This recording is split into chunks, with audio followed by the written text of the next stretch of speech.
जो रोजी रोटी दे न सके, जो सरकार निकम्मी है, जो हमसे टकराएगा, जो हमसे टकराएगा, आवाज दो, आवाज दो। हम सब भारत माता की, भारत माता की, भारत माता की। संविदा प्रथा बंद करो, संविदा प्रथा बंद करो। रोजी रोटी दे न सके, रोजी रोटी दे न सके, जो सरकार निकम्मी है, जो सरकार निकम्मी है, जो हमसे टकराएगा, जो हमसे टकराएगा, संविदा प्रथा बंद करो, संविदा प्रथा बंद करो। रोजी रोटी दे न सके, रोजी रोटी दे न सके, जो सरकार निकम्मी है,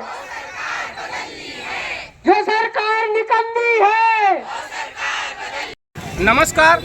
इस मां महामाया की पावन नगरी में मैं प्रकाश गुप्ता, छत्तीसगढ़ न्यूज इरादा सच से आगे और मेरे यूट्यूब चैनल छत्तीसगढ़ न्यूज इरादा सच से आगे में मेरे दर्शकों का हार्दिक अभिनंदन स्वागत करता हूं। आप देख पा रहे होंगे कि मैं अभी जो है अंबिकापुर के कलेक्टर शाखा के सामने मौजूद हूं, जहां पे आप देख पा रहे होंगे कि छत्तीसगढ़ के प्रदेश एनएचएम कर्मचारी संघ जिला इकाई सरगुजा छत्तीसगढ़ जो यहाँ पे 10 सूत्री मांगों को लेकर यहाँ पे बीते दिनों से हड़ताल में अनिश्चितकालीन के यहाँ बैठे हुए हैं। आइए यहाँ पे जो बैठे हुए हैं इनसे जानेंगे। जी, पहले तो आपका हमारे चैनल में स्वागत है। धन्यवाद। पहले अपना परिचय बताइए। मैं जिला अध्यक्ष एनएचएम कर्मचारी संघ सरगुजा। अच्छा। हमारी प्रमुख मांगे 10 और प्रमुख मांगे हैं जिसको लेके हम हड़ताल पे बैठे हुए हैं, अनिश्चितकालीन हड़ताल पे बैठे हुए हैं। और ये आज हमारा हड़ताल का दूसरा दिन है और हमारी 10 मांगों को लेकर के हम आज से नहीं पिछले कई बार से ज्ञापन और दे चुके हैं विधायकों को, वित्त मंत्री को, सीएम को, सांसद को। 155 बार हम अनुनय विनय कर चुके हैं, लेकिन आज तक हमारी मांगों के प्रति रुझान नहीं रहा सरकार का। इसलिए पिछले महीने जुलाई में 16 और 17 तारीख को 2 दिन का विधानसभा घेराव करके हम 2 दिन का हड़ताल किए थे, ताकि 15 अगस्त तक अल्टीमेटम दिया गया था कि वो हमारी मांगों को पूरा करें। लेकिन अभी तक हमारी मांगों के प्रति कोई भी उदासीन नहीं हुई। इसलिए हम चाहते हैं कि हमारी मांगों को पूरा किया जाए और हमारी मांगे कोई बेबुनियादी मांगे नहीं है, ये हमारा हक है और उस हक की लड़ाई के लिए आज हम दिवस होकर के अनिश्चितकालीन हड़ताल पर चले गए। आप देख पा रहे हैं कि अभी मैं यहाँ पे छत्तीसगढ़ प्रदेश एनएचएम कर्मचारी संघ के साथ यहाँ मौजूद हूँ। अभी इनसे मेरा बात हो रहा था, लेकिन अचानक ऊपर से बरसात का समय है, बारिश होने लगी। और यहाँ पे आप एक बार देख लीजिए, हमारे सहयोगी आपको दिखा पाएंगे कि बरसात में किस तरह से यहाँ पे भीगते हुए खाते में सब खड़े हैं। जी, आप जो है 10 सूत्री जो मांग है उसके बारे में आप बताइए, क्या क्या मांग है आपको? मांग में सबसे पहला है सिविलियन, दूसरा है पब्लिक हेल्थ कैडर की स्थापना करना, तीसरा है ग्रेड पे का निर्धारण करना, चौथा है कार्य मूल्यांकन, पांचवा है लंबित समय से 27% जो है हम लोगों का आज तक नहीं मिला उसके बारे में है, छठवां है नियमित भर्ती सीटों में आरक्षण, इसके अलावा अनुकंपा नियुक्ति, मेडिकल और अन्य अवकाश जो एनएचएम कर्मचारियों को नहीं मिलता है, इसके अलावा स्थानांतरण नीति और लास्ट है 10 लाख की कैशलेस सुविधा। ये सब से आज एनएचएम कर्मचारी वंचित है।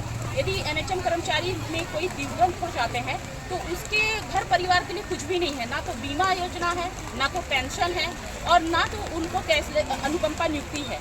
इससे हम इतना ज़्यादा वंचित हैं कि हमको ड्यूटी करते आज 10 साल हो गए हैं। पिछले 20 सालों से लोग यहाँ पे कार्यरत हैं, लेकिन वही आधे वेतन पे काम कर रहे हैं और उनको आधा वेतन मिल रहा है और काम तो पूरा कराया जा रहा है, लेकिन वेतन आधा है।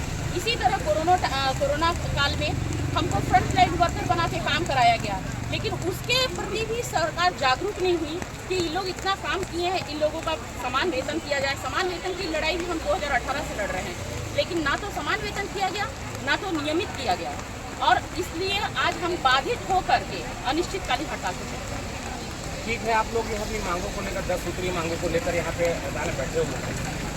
जो आप लोग के हड़ताल में बैठने से पूरे प्रदेश स्तर में जो मरीजों को मतलब परेशानी होगी, उसके बारे में क्या आप लोग? मरीजों को बहुत परेशानी हो रही है। आज जो टीकाकरण है, हर गांव-गांव में जो टीकाकरण होता है वो बाधित हो चुका है। टीकाकरण ठप है, रिपोर्टिंग बंद है, संस्थागत प्रसव बंद है, ओपीडी सेवाएं बंद है, क्योंकि कोई भी प्राथमिक स्वास्थ्य केंद्र जो भी है शहरी क्षेत्र में सब जगह एनएचएम कर्मचारी है।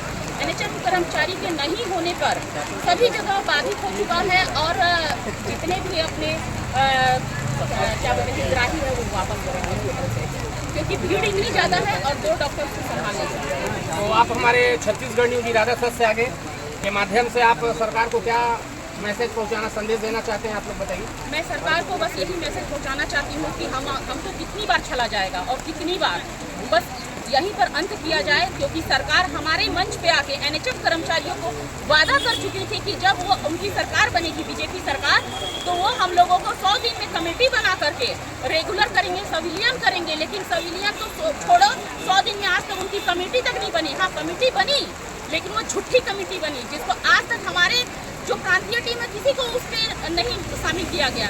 तो हम कैसे मान लें कि कोई कमेटी बनी भी है और उस कमेटी पे कुछ कार्य हुआ है ये भी नहीं पता। फाइलें बस आ रही हैं जा रही हैं, जिस तरह से हमारा ज्ञापन लेके फेंक दिया जाता है सेम टू सेम वही हुआ है। कमेटी बनाई गई लेकिन कमेटी के बारे में हमको अभी तक हम अज्ञात हैं।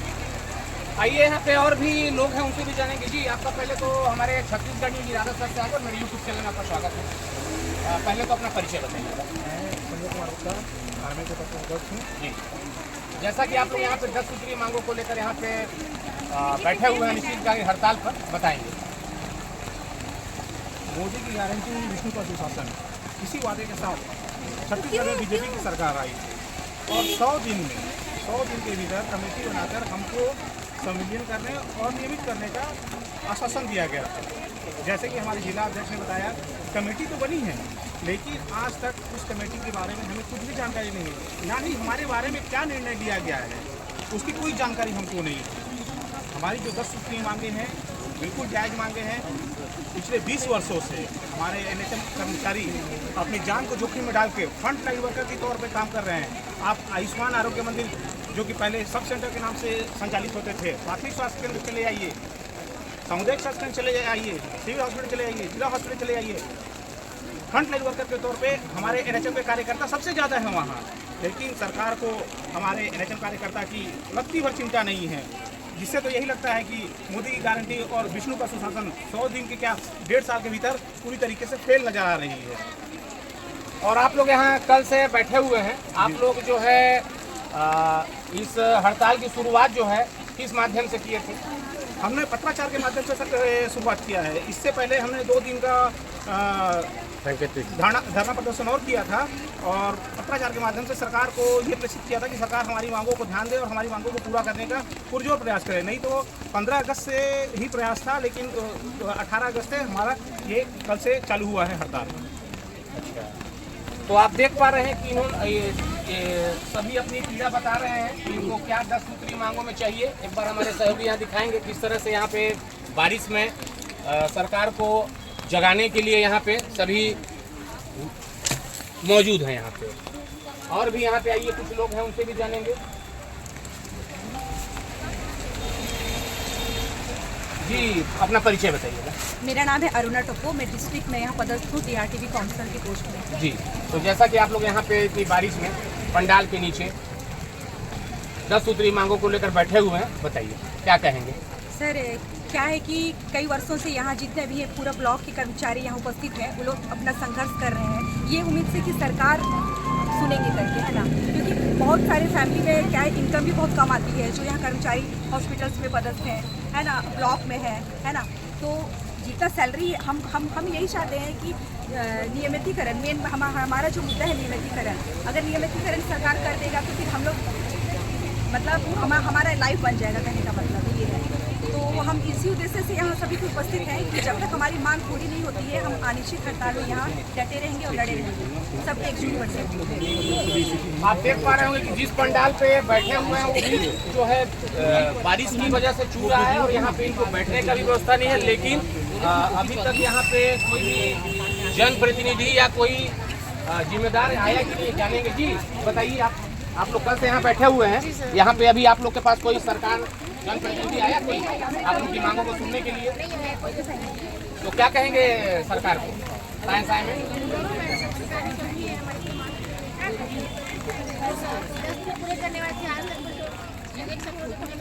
तो क्या लगता है आने वाले समय में आप लोग का जो 10 सूत्री मांग है पूरा करेंगे इन लोग, सरकार के लोग? अच्छा, और क्या मैसेज देंगे बताइए?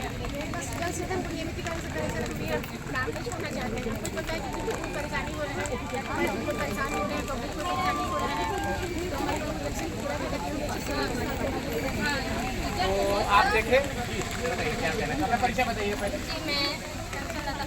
जी, सेकेंड एनएम हूँ मैं। 10 साल से लखनपुर ब्लॉक में पदस्थ हूँ।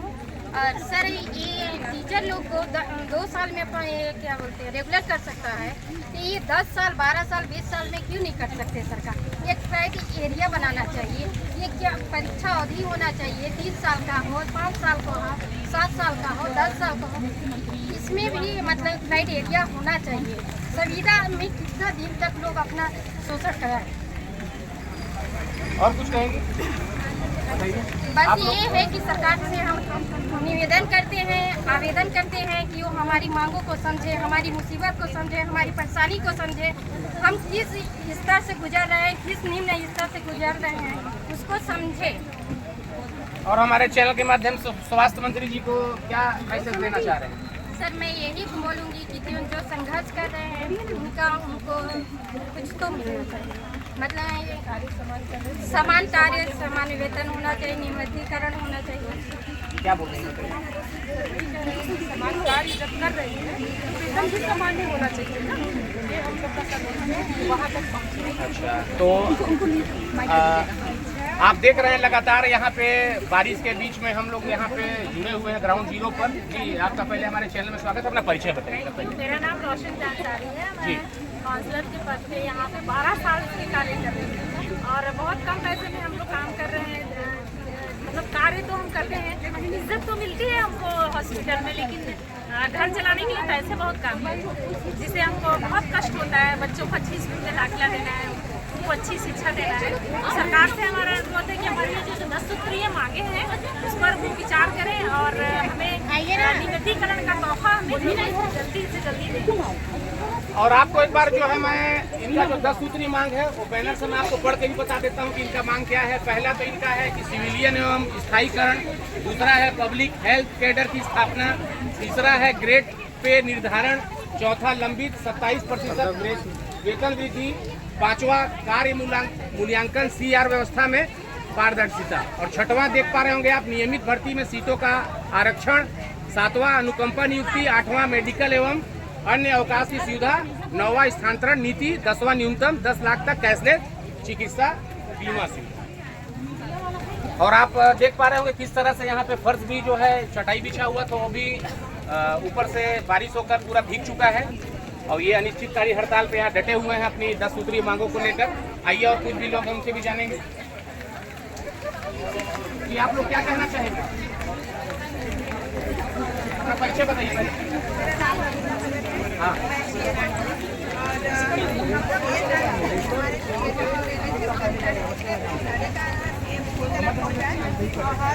हमारे ट्रांसफर की सुविधा दिया जाए। मतलब आप लोग का 10 सूत्री मांग को पूरा किया जाए, यही आप लोग कहना है। अच्छा, सरकार को क्या कहेंगी? अभी वर्तमान सरकार साहब जी को बताइए, स्वास्थ्य मंत्री जी को क्या कहना चाहेंगे? चलिए कोई बात नहीं है जी, आप बोलिए क्या बोलिए। अच्छा, तो आप देख पा रहे हैं यहाँ पे इन्होंने सभी अपना 10 सूत्री मांगों के बारे में बताया। अब मैं जो है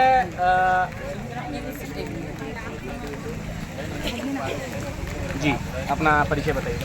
मैं श्रीमती सुभद्रा पैगरा, सरगुजा डिस्ट्रिक्ट में मैं पद पर कार्यरत हूँ। मैं सरकार को यही कहना चाहूँगी कि सरकार हमारी मांगें सुन लीजिए, क्योंकि हमारी मांगे ये नहीं है कि हम किसी की जान लें या किसी के जानों को खिलवाड़ करें। हमने आज तक हमने आवेदन निवेदन अनुनय मैंने सब कुछ किया है और इस दौरान हमने सब्र भी रखा है और हमने आपको 16-17 जुलाई तक हमने आपको 15 अगस्त तक किया कि सरकार हमारी मांगे सुन लीजिए। आप हमारी मांगों पर गंभीरतापूर्वक विचार नहीं कर रहे हैं। मैं ये कहना चाहूँगी कि सरकार हम इतने अल्प वेतन पे पूरे मानसिक बाधाओं को हम झेलते हैं। हमारे कोरोना काल में भी हमारे इस यातनाओं को झेलते हुए कई सभी काल कवलित हो गए हैं और हमारा इतना अल्प वेतन है कि हम अच्छे से बच्चों को अच्छे स्कूल में नहीं पढ़ा पा रहे हैं, अच्छे हमारे माता पिताओं को हम अच्छे समय पर दवाई उपलब्ध नहीं करवा पा रहे हैं। तो ये हम छत्तीसगढ़ के बेटे और बेटियां हम सभी आपके ही संतान हैं। हम चाहते हैं कि आप हमारे मांगों पे गंभीरतापूर्वक लें, क्योंकि हमारी स्थिति एक बंधुआ मजदूर से भी, एक दिहाड़ी मजदूर से भी गई गुजरी हो गई है, क्योंकि हम समय पे न बच्चों का स्कूल फीस भर पा रहे हैं, न किसी प्रकार का। हमारे भी सपने हैं कि हम एक अच्छा सा घर बनाएं। हमारा भी एक सपना है कि हम कार खरीदें अपने लिए, तो हम वो सुविधाएं, मूलभूत सुविधाएं पूरी नहीं कर पा रहे हैं। तो हम चाहते हैं कि हमारी मांगों को भी पूरी किया जाए और हम सबको भी समान काम समान वेतन दिया जाए और हमें ग्रेड पे जैसा कि बहुत महत्वपूर्ण हमारे लिए जो है